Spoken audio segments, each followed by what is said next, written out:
somebody obviously doesn't know what they're doing. Let's put it that way. Somebody may know what they're doing. I have met Judeo-Christians who did, and then when I asked, why do you do that? And they said, I don't know. Shalom and welcome to Hebrew Voices, where I'm here today with Dr. Gabriel Wasserman, who got his PhD from Yeshiva University in New York and then did a postdoc at the Hebrew University of Jerusalem. Shalom, Gabriel. Hi.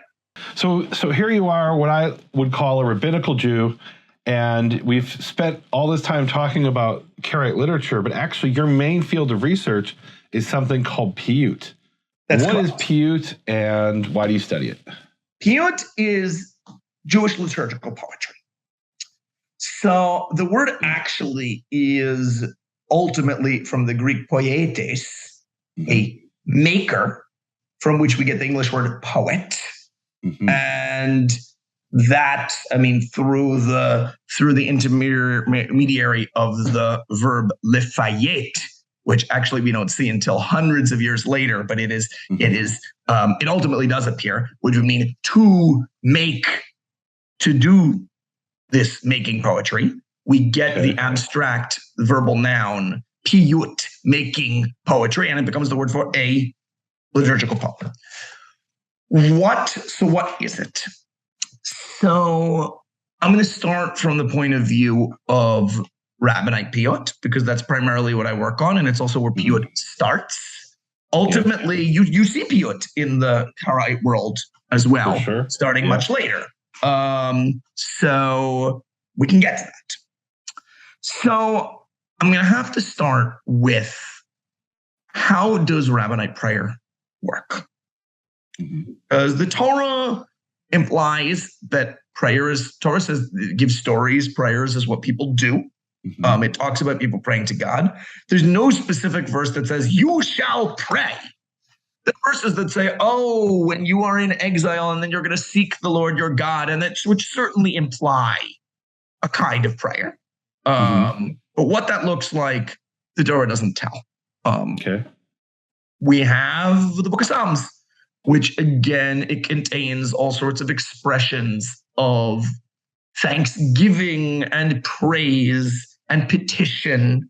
But it doesn't say you shall do these things. So Jews got to pray, but there's not really any guidance from the Bible. There's maybe guidance, but there are no rules about what that's going to look like. So in the earliest rabbinic text, which is the Mishnah, there's already this concept of a bracha, a liturgical blessing, which each blessing concludes with the words Baruch Ata Hashem, and then two more words. Tell us what liturgy is, because some of the audience might not know that word. Okay. You keep saying liturgical. What is the difference between liturgical and prayer? Is formal prayer. Would you say that that's probably a good formalized prayer that I would agree with that. Given religion or faith community? So in other words, prayer could be, it's minus 20 degrees outside and I'm freezing. I'm like, oh God, I'm cold. Please save me from this cold. I don't want to die. That could be prayer. And liturgy would be, I get out of the cold, then I say the Shehechianu blessing. Sure. Would that be liturgy? It would be liturgical. Yeah. You're using a liturgical blessing. So it's a formalized form of prayer. And then for the example you just gave was still very spontaneous.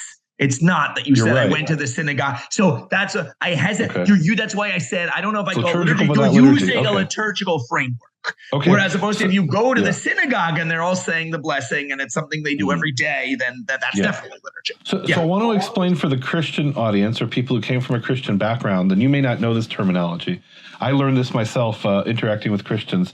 They have a concept of what they call high church and low church. Sure. High church is where you go to the church and there's these words that you recite at this time by this priest or whatever, or this pastor. Who's wearing specific things, and there's a specific tune and a specific, And here's the surprising thing.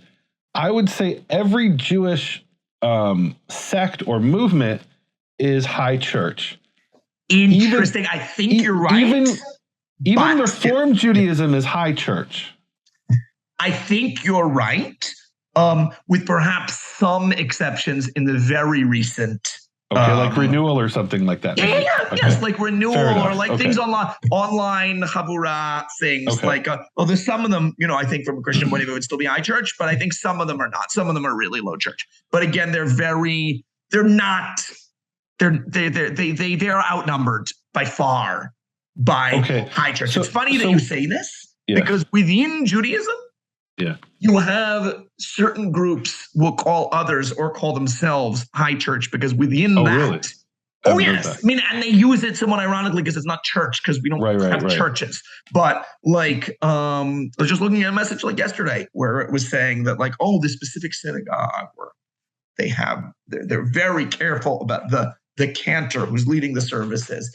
Very careful on specific clothing and on reciting them to very specific melodies that are fixed and with a choir and whatnot. It's a very high church. And he put it in quotation marks, and he was not saying it in a derogatory. He was saying, I like it. He was saying, and he says, as opposed to there are an informal, what we call a shtibel, comes from the Yiddish word for a little house. And it's a bunch of people get together, and the words might be very similar to what you'll see in the, as we call, high church synagogues. But the whole atmosphere is there is a prayer leader, but nobody's actually following along, and everybody's at each person at each person's own pace. And but within the context of Judaism, you don't with let's say I guess formal major movements within Judaism, you don't really have a concept which you do in the Tanakh, which is spontaneous prayer. In other words, there's certainly spontaneous prayer. In the synagogue. No, yes, for the most part, not. I'm not saying people don't pray. There are definitely people who come to the synagogue, probably historically more women than men because there's been lower literacy. Because they haven't had the same kind of educational opportunities that men had. Not that all the men were so educated, but who would come to synagogue and they'd come and they'd say, I'm coming to synagogue. I'm going to pray so much that I'm going to whatever. And there's examples of like that. There's the famous, there's a famous Hasidic story about the man who comes to the synagogue and he's reciting the Aleph Bet in the back of the synagogue. Right. So that's an exception to the rule. What's so beautiful about the story. I'm not saying so it goes on. No, so it goes on. It definitely goes on. You're saying. And the reason I bring this up, and by the way, Karaites are more high church than even Rabbanites at their synagogues. How so? So a typical Shabbat morning Karaite service will be around 4 hours in Israel. In Israel, interesting. I mean, because in America it's much, much shorter. Yeah, because no one would stick around. No one would stick around and pay attention for 3 or 4 hours. Let's say in certain times of the year, especially, it could easily be 4 to 5 hours, and that's not unusual. And all of it is the those times would be like Ben HaMetzarim or Tammuz, for example. Right, the years, the weeks Ben HaMetzarim or certain holidays or. So you have, and it's all very formalized, right? The cantor reads a verse. The congregation responds. The cantor reads a half a verse.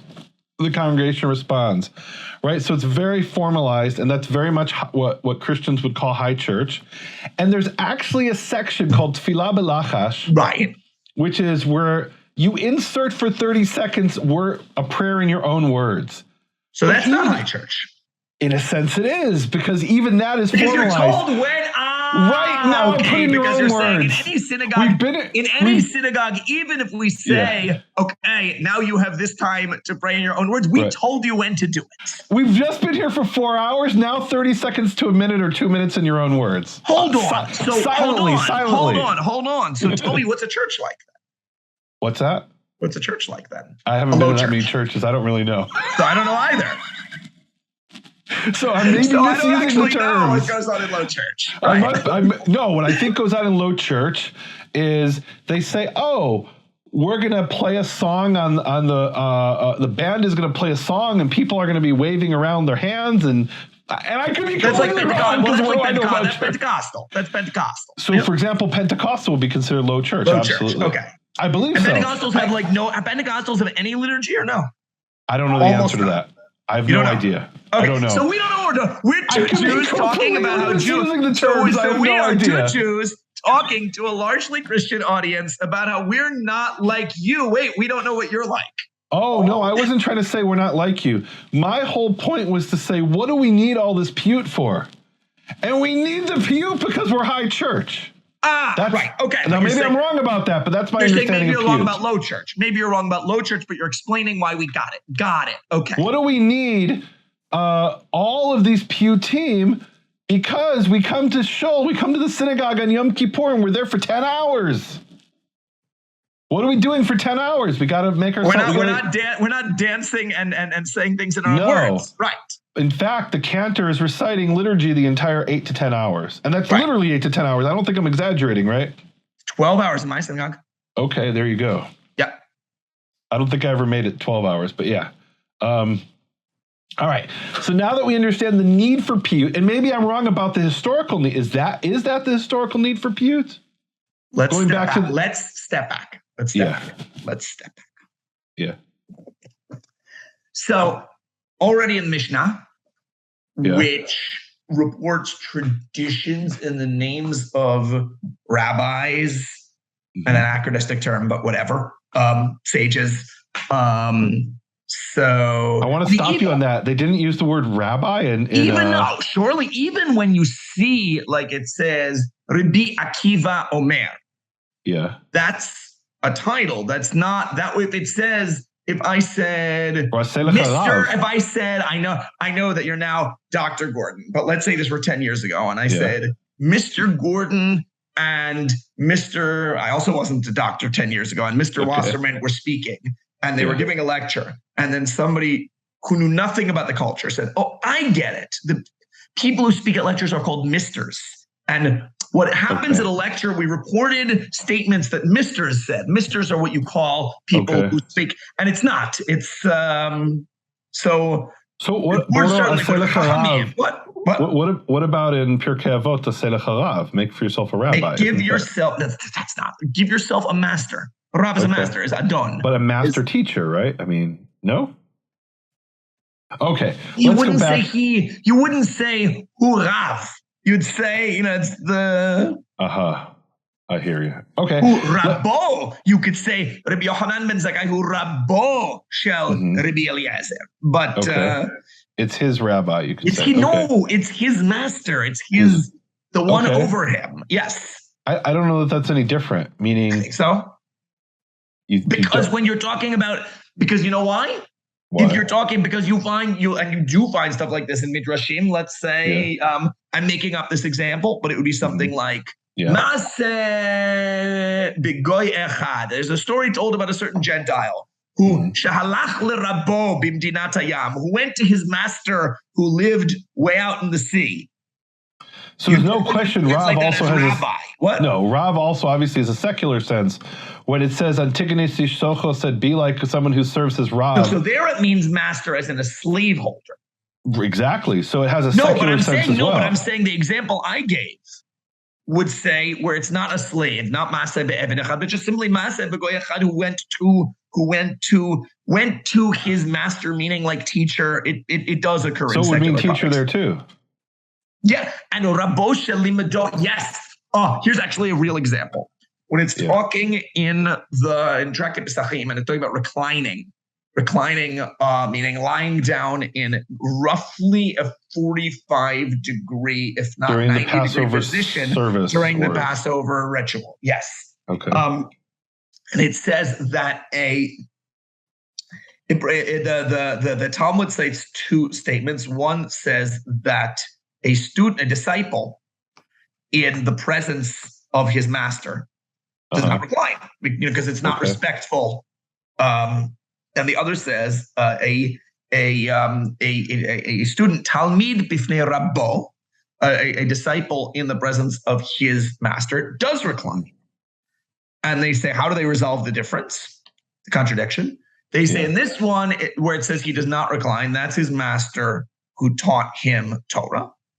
And in the other case where it says he does recline, that's in his master who taught him carpentry.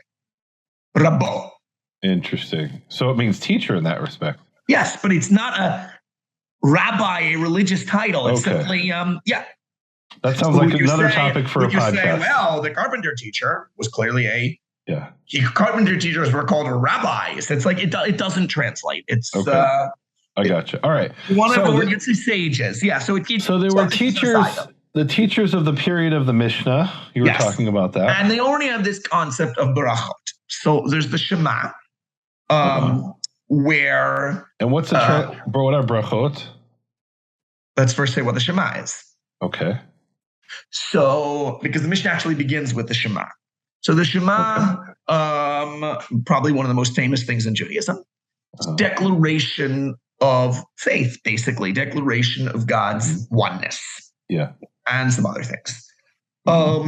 In the Shema, there's a verse that these words, that you should speak these words when you get up and when you lie down and when you're on the road and when you're at home. Now, regardless of what these words mean in context, it clearly was the practice certainly by the time of the Mishnah and probably much earlier. I forget if Josephus alludes to something like this, that they were said formally in the morning and in the evening, understanding when you rise up and when you lie down, as referring to meaning every day to specifically say these words. There's debate in the Talmud and outside it whether the verses actually mean that, or whether these words refer to the whole Torah and it just means that you should speak words of Torah, and that whether in the morning, when you lie up and when you get up or you lie down simply mean all times and don't speak. That is immaterial because the practice was clearly that the Shema was said in the morning and in the evening, and indeed in all Jewish services today, Rabbanite, Karaite, Reform, the Shema is part of the service in the morning and the evening. I don't even think that needs to be qualified. We qualified, we said maybe there's some low church. I think you won't find a Jewish service where there's not some form of the Shema in the morning and the evening. But now in the Mishnah, it talks about saying the Shema, and then it says that you say two berachot beforehand and afterwards. Or whatever, two before and one after in the morning, and two before and two afterwards in the evening. It's taking this biblical passage and it is putting it in a liturgical framework, which is basically declaring like this is the liturgy, because like I can read a biblical passage anytime. What makes it the formal liturgy? Again, leaving aside the question of whether that's what you need to do to fulfill the biblical commandment of the Shema, whether there is a biblical commandment of the Shema. I would, by the way, be really interested. I've not researched this thing and seeing the various Karaite points of view about whether there exists indeed a commandment to say the Shema in the morning and in the evening. I think they're understand. Well, okay, we have to do some more research. But my understanding is there are multiple opinions. Yeah.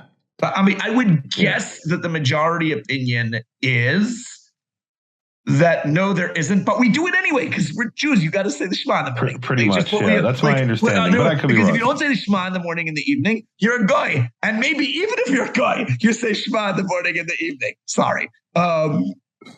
Okay. I meant goy in the sense of non-Jew. Yeah. I meant it in the sense of a Jew who is totally for goyish. Okay.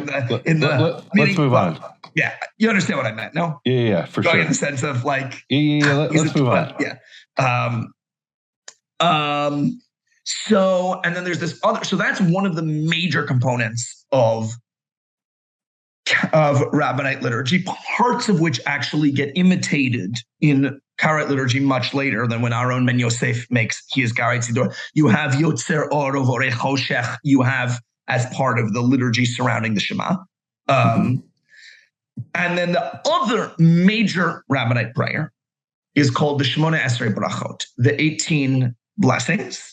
And let's not get into details of exactly how many there are, because that's a whole other topic, and it is varied. Here I will jump in. Depending on region, depends on liturgical day of the week. They're various. Yeah, but here I will jump in. So I've been to Messianic Jewish congregations where they recite the Shemona Esrei, the 18 benedictions, the Amidah, and they include Birkat haMinim.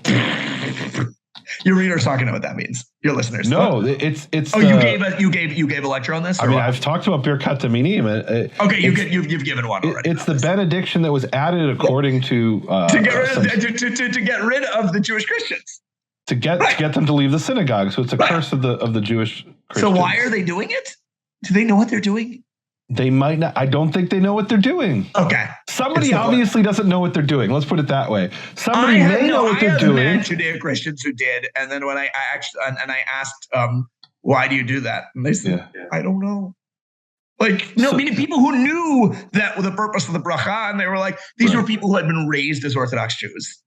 And it was just like, Wait, they were raised as Orthodox Jews and they became Christians or something? Right. And they became, like, as you said, like Messianic Christian. And then they recited the Birkat haMinim? Yeah, I said, are you saying it against yourself? And they're like, I don't know what I'm saying. In what context were they saying very it? wedded to the, meaning they couldn't give up the practice of, maybe eventually they did. It's what? Wait, so what context? In the context of a Messianic congregation? No, at home. Oh, just at home, and they were cursing themselves. Meaning, like, That's at home, really meaning because interesting. they hadn't given up, because they couldn't give up the Siddur as they knew it. Like, That's that was really part of their, you get up in the morning and you read the Siddur. And Wow. Okay, that's amazing. By the way, this just shows the power of formal liturgy in Judaism and for Jews. So this is important to note. So this is a place where I think the analogy to high church collapses, because as far as I know, and here I don't know what I'm talking about, but as far as I know, Christians don't have a concept that if I'm sitting at home, I recite the liturgy by myself. Books of hours. Say it again.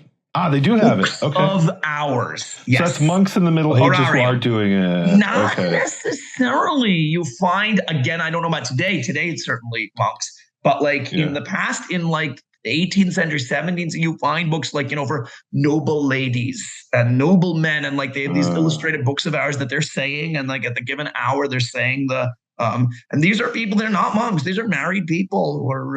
Okay. Well, so this is important to say. The liturgy. That's very high church, like Catholic or Anglican. So the concept is in Judaism that the liturgy is carried out even if you're by yourself, not in a congregation.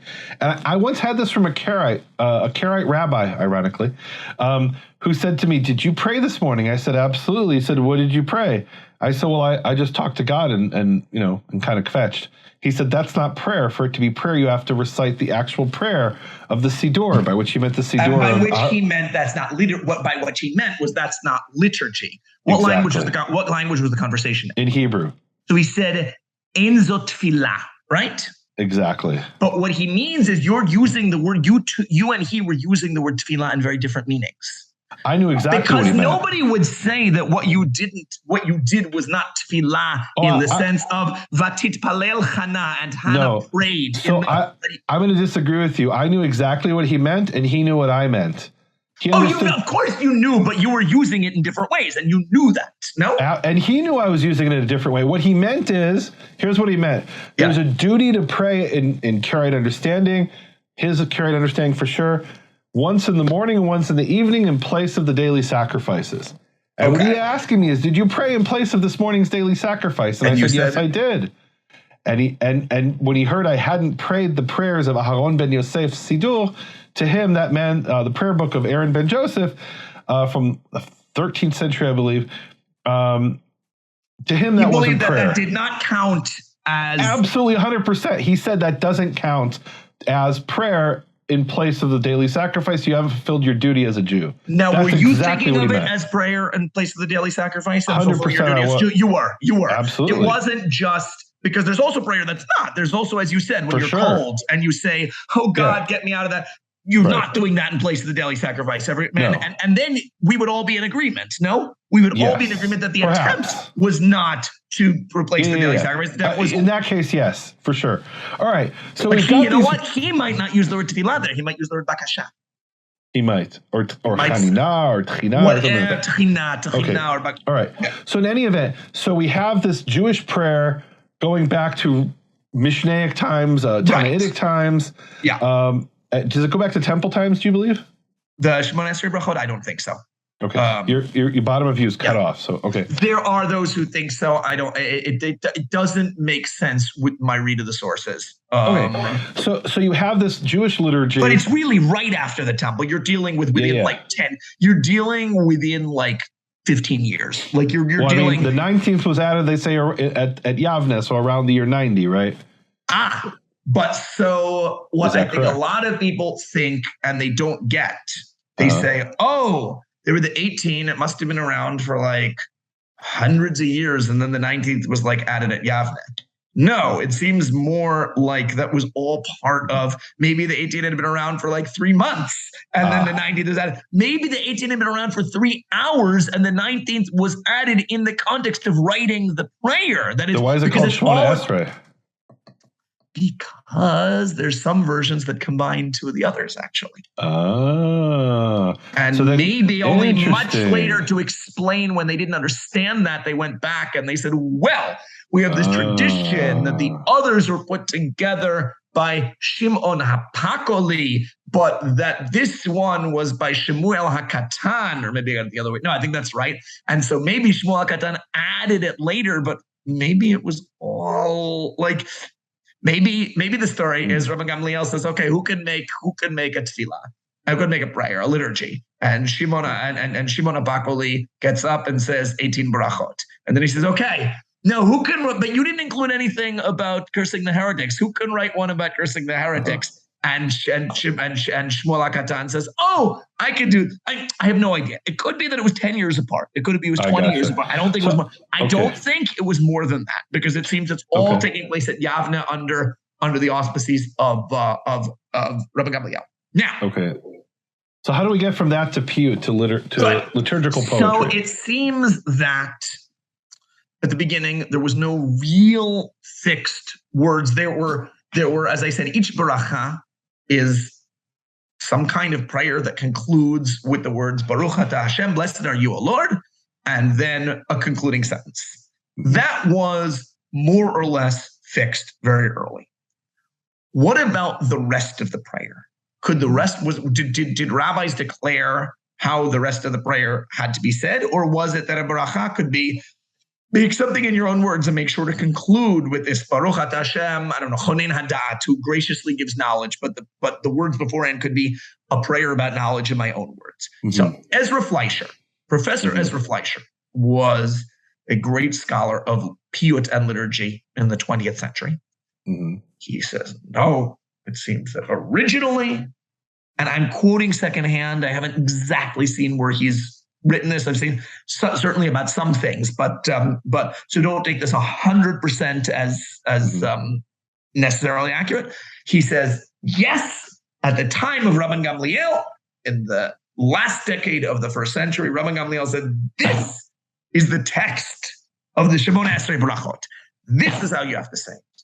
And all further elaborations, all, as we said, piyyutim, poetic versions of it, all changes, all had to do with later communities branched out and changed things to make it more interesting. Okay. Sounds nice, right? Wait a minute. I don't have an opinion on it, if it's nice or not. It's interesting. I mean, well, yeah, it's a good theory. Is it? So Ezra Fleischer was born and raised and came to adulthood and lived his early adult years in Romania. First, it was fascist Romania, and then it was communist Romania. Okay. And then he went to prison for Zionist activity in communist Romania. Okay. Eventually, he finally got out in the 1960s, and he got to Israel. But he was already in his 30s by then. Maybe.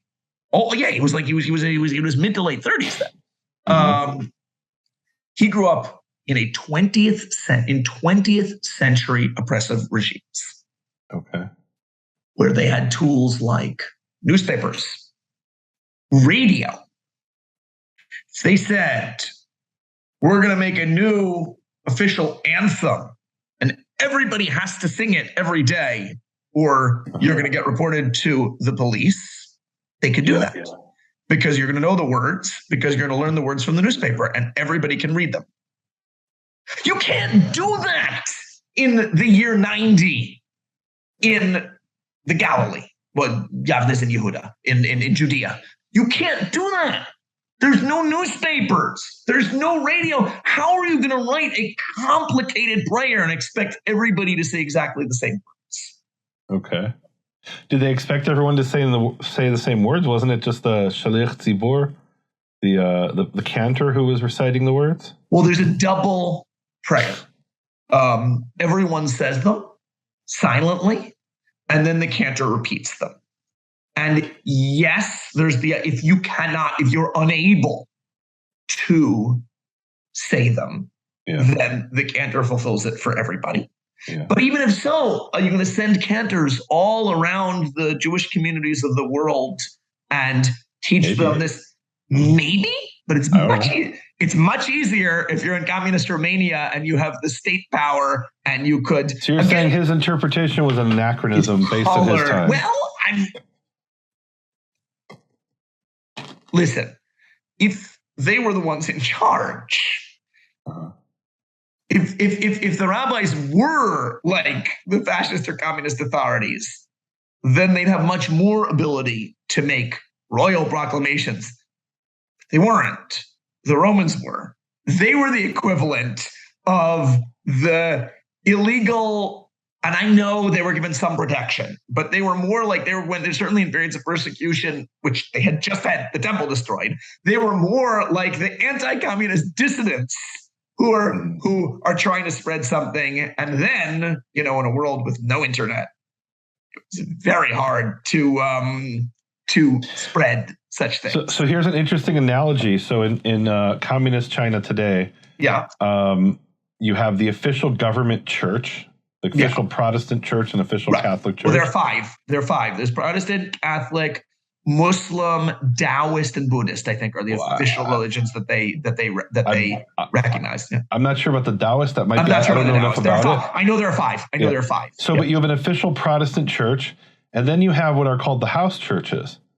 And the house churches are people. What's that? And they are illegal. Illegal. Yeah. And they also aren't centralized because they're illegal.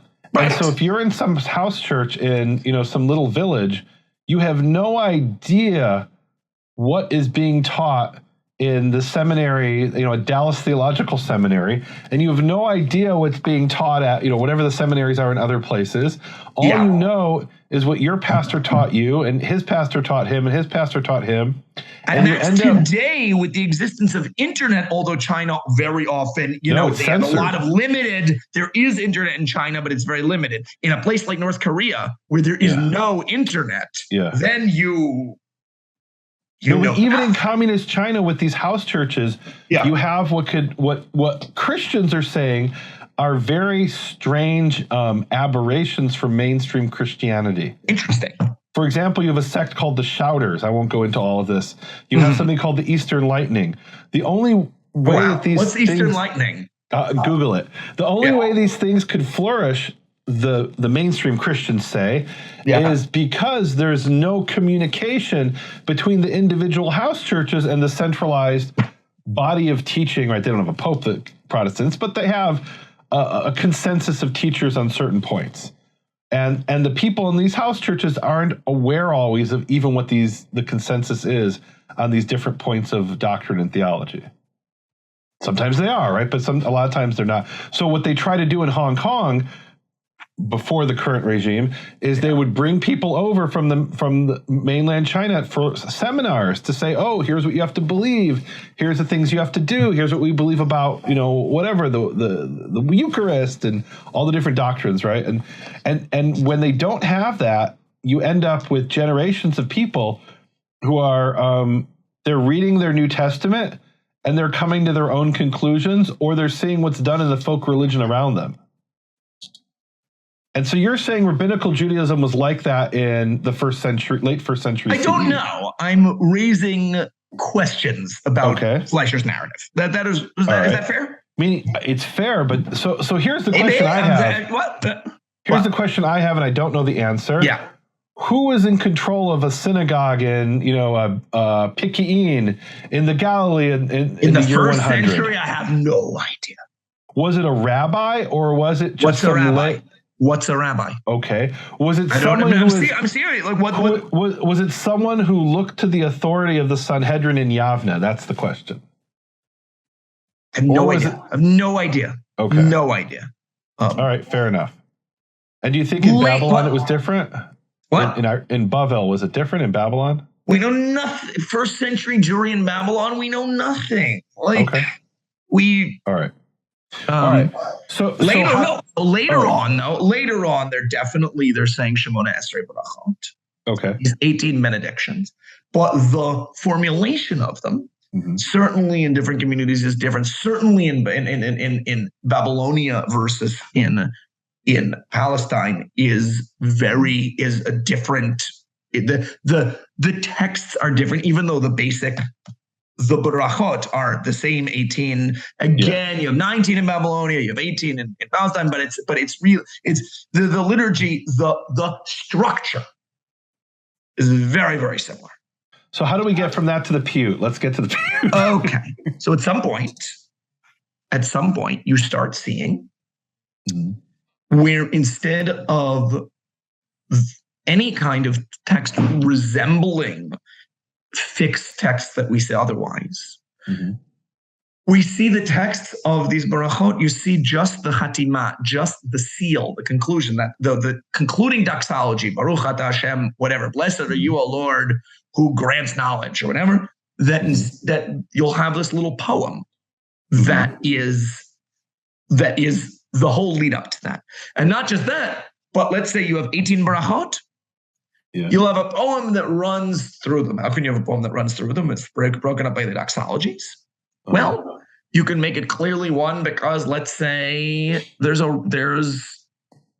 maybe each stanza has its own rhyme, which may or may not rhyme with the doxology. And I'm getting a little ahead of myself because the earliest piyyutim are actually before the existence of the phenomenon of rhyme. Hebrew is one of the earliest languages where rhyme appears. Syriac is probably a little earlier.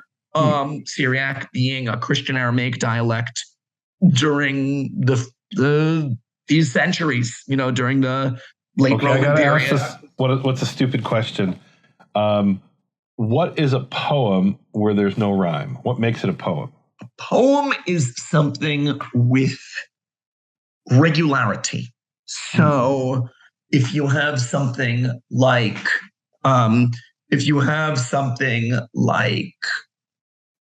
fixed number of words per line, or fixed number of syllables per line, or how short and long syllables or stressed and unstressed syllables interplay, and it's the same in each line. Certainly classical Greek and Latin poetry. So we have rhythms so it's like rhythm rather than poem. What do you mean rather than poem? No, sorry, these are poems. It's rhythm rather than rhyme. Right. You can have rhythm. You can have acrostic, which is each line begins with a successive letter of the alphabet or of So would you consider the Psalms to be poems? Absolutely. The Psalms in biblical poetry, the main aspect is parallelism. So you have in the Psalms, let's look at Psalm 147. 47. Hallelujah. Ki tov zammera Eloheinu, ki na'im navat ilah. Hallelujah. For it is good to sing to our God. That was clause A. For praise is sweet and beautiful. Onei Yerushalayim Adonai, Yisrael Yechanes. God builds Jerusalem. He ingathers the dispersed of Israel.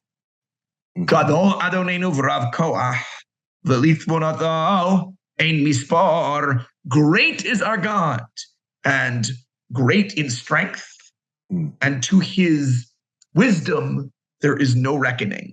So each line has the parallelism. Now, parallelism can be many things. Parallelism can be synonymous. Parallelism can be related things, like the first line about clause of the line that we just quoted. First line says God's strength, and the second says God's strength is great. The second half says God's tvuna, God's discernment, wisdom. Discernment is great, but there's still parallel. Parallelism can be opposites. Parallelism can be the righteous rejoice in the light, and the wicked cry in the dark.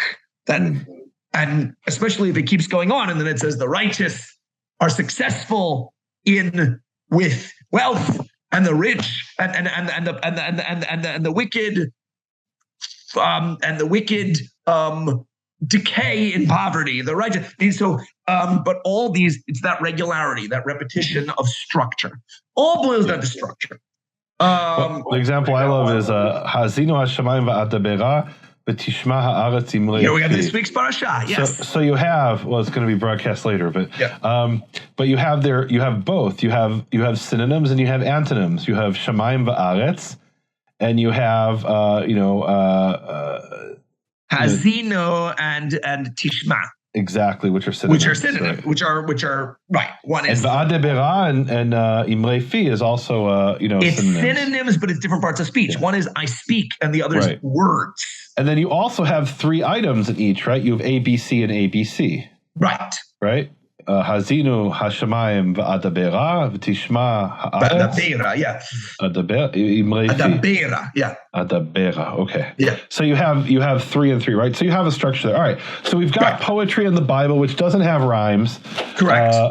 It has more rhythm and structure. And then parallelism. Parallelism is the most. And parallelism is the defining feature in biblical poetry. But not always. So, for example, you have a psalm that ends repeatedly "Kilo lam chasto," right? That's so not parallelism. No. Not in the line itself. You're right. It's not parallelism in the tikbolet. It's a refrain, right? But it's a refrain. Yes. Yeah. Okay. All right. So now you jump forward to what century are we in for the earliest piyyut that you're dealing with? Earliest, again, it defines what you're going to define as a piyyut, murky. It's like what you define as a piyyut. Let's say we're in the 4th century, the fifth. Who's our earliest? Do we know a name of a paitan? So the earliest piyyutim are anonymous. The earliest piyyutim are anonymous.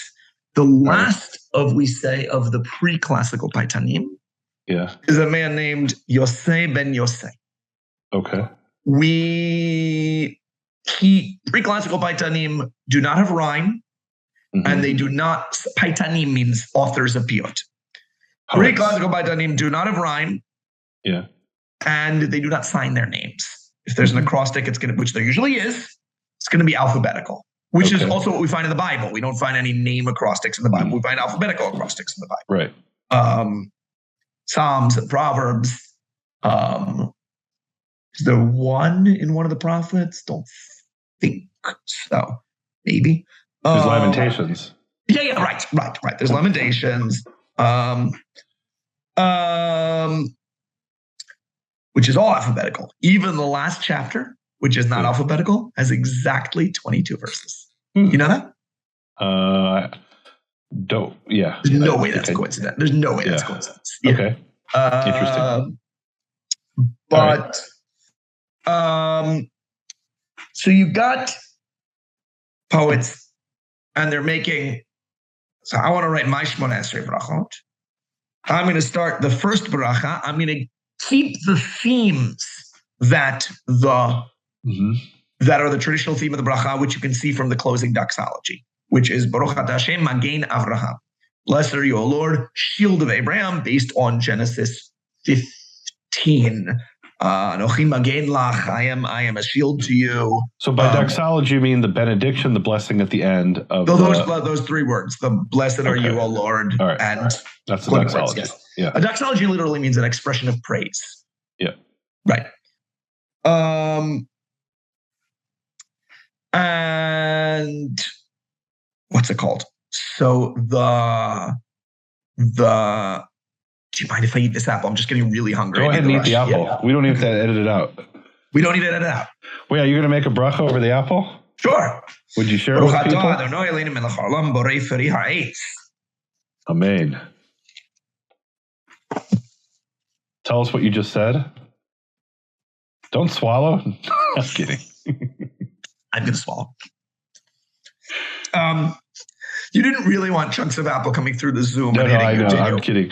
But tell us what the bracha you just said is, the doxology. I said, blessed are you, O Lord, King of the universe, or perhaps eternal King, because olam is complicated in Hebrew. Okay. Creator of the fruit of the tree. Now, that actually is a very simple bracha because it's only one sentence. The kinds of barachot that we're talking about, which leave room for poetry, are ones where there's a whole couple sentences or paragraphs, and then they conclude with the theme Baruch Atah Hashem. Okay. All right. So we've got the pre-classical poets. We end with Yossi ben Yossi, and then we get into the classical. It doesn't sign his name, so maybe the only reason we know his name, because on certain poems it says in manuscript this is by Yossi ben Yossi. Can you trust that? Oh, okay. Maybe. I don't know. I'm saying because once they start signing, then you know. But until then. But before I want to, but my point is I want to explain the structure first. How you have the first baracha is Shield of Abraham. So I'm going to write my piyyut, and I'm going to start with Aleph, the first letter of the alphabet, and I'm going to have something, and let's say it even has rhyme already. Let's say we're in the 6th century, and it's going to be about Abraham and how God is the shield of Abraham, protector of the ancestors, of the patriarchs, and it's going to end Baruch Atah Hashem Magen Avraham. The second one, you'll see I'm still continuing the same poem because I started the first one with Aleph. I'm going to start the second one with Bet. Second letter of the alphabet. And I might have might be the same structure. I might have something called a milat keva, a fixed word, such that every second line in the stanza begins with a specific word. Like, so that my first line might be, let's say I'm writing it, and this is a piyyut for to be said in the morning service on a fast day. Okay. So I might say, Aleph, you protected Abraham and whatnot. And then there's going to be a fixed word. The second line is always going to begin with the word shahar, morning. But I would fit it somehow with the theme of Abraham. So I'd say in the morning, Abraham got up, and because there's a lot of times where it says Abraham got up. Maybe maybe I'd allude somewhere to the concept of a fast, or I'd have a fixed word. I'd have the word ta'anit, fast, somewhere maybe in the third line or at the end, and it's going to end Baruch Atah Hashem Magen Avraham. The second verse, second bracha will be the same structure, except I'll begin with bet, the next letter, and then again I'll put morning at the beginning of the second line, and I'll put ta'anit, fast, somewhere else, such that it's basically reframing the bracha, restating them in a poetic language. But it's by adding these key words, it's keying them to the occasion for which it's written. Okay. Now, eventually, the poets get bored with sticking close to the themes of the brachot, especially for poems. Well, because let's say you're writing for the Sabbath. On the Sabbath, you don't have Shemona Esrei brachot, although colloquially people call it Shemona Esrei. You have 7 brachot in the basic prayer. And the middle one is about the first 3 and last 3 are the same as always, and the middle one is about the sanctity of the Sabbath. So if you want to write about the theme of that blessing and the theme of the Sabbath, you'll just end up writing about the Sabbath every single week, which is all fine and dandy, but eventually it's going to get kind of boring. So we have, in Judaism, we read the Torah every Sabbath. And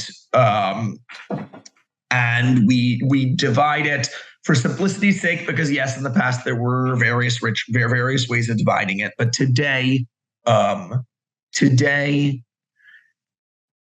any traditional synagogue today will read one parasha, one portion each Sabbath, such that they'll finish the Torah in a year.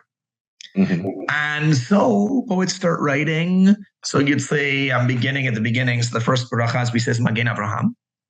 So I'm going to start with Aleph. I'm going to have rhyme. I might have an acrostic of my name somewhere in there. But I don't want to write all about Abraham. I mean, maybe when we're dealing with the Torah portions that are about Abraham, I'll write about Abraham. But what if it's the Torah portion that's dealing with the crossing of the sea, the splitting of the sea? Abraham's long dead by then. So then I'm going to write about that, and only at the very end of the blessing, I'll have some allusion to, and you split the sea in the merit of Abraham.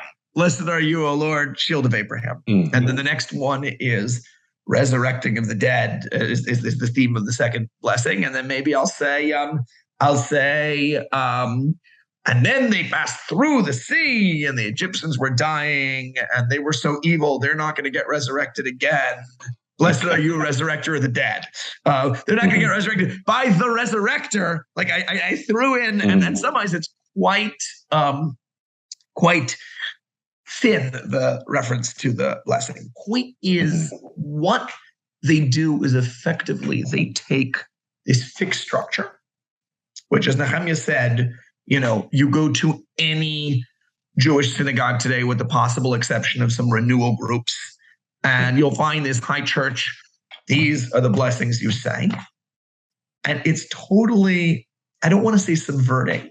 In a way, you could say subverting, although I don't think that the authors would have viewed them as that. And certainly the communities that used them didn't. They viewed it as very much within the tradition, because you have the structure. It's not just chaos. It's So this has been amazing, Gabriel. You're a philologist who studies piyyut, liturgical poetry. And here we had a poem from, that was Elazar Kalir who wrote that poem? 6th to 7th century, yes. 6th to 7th century. Then the Rebbe Kalir. Elazar, son of Kalir. It's from around, let's call it 1,300 years ago, or 1,400 years ago, actually. Yes. Yeah, 7th we're in the century, 21st 600. What? So 1,400-year-old poem, liturgical poem, and you are not just researching it and interpreting it and deciphering it, you're actually reciting it as part of an actual liturgical service, and you're doing it in a modern way with rap. I think that's this beautiful combination. I think if I had gone to a synagogue like this as a child, I might not have been so bored out of my mind.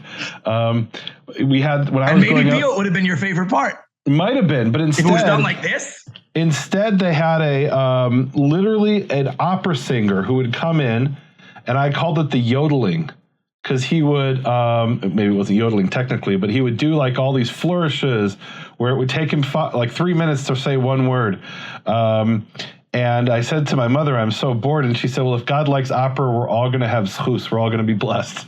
So let's just say that the cantorial style that you're talking about was also something very powerful in the 19th, early 20th century. By the time we were kids, it had become Rococo, and the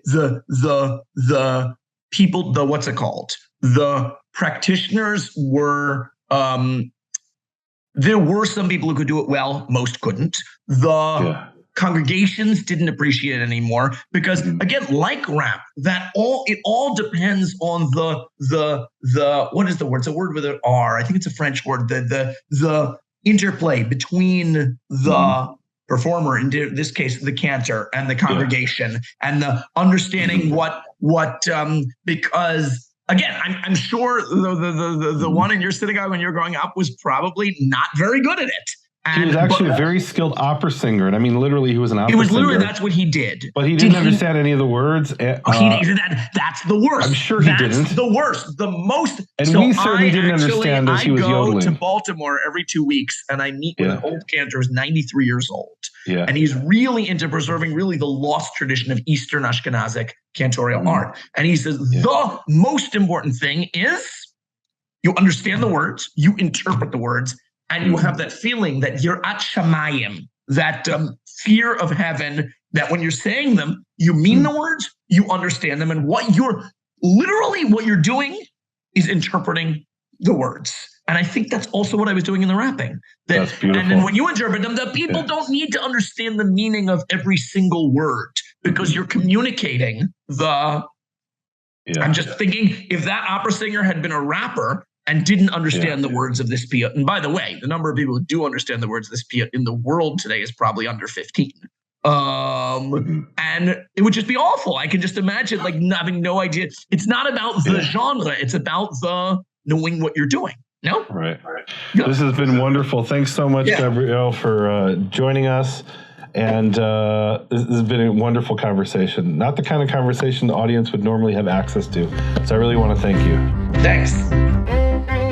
You have been listening to Hebrew Voices with Nehemia Gordon. Thank you for supporting Nehemia's Makor Hebrew Foundation. Learn more at nehemiaswall.com.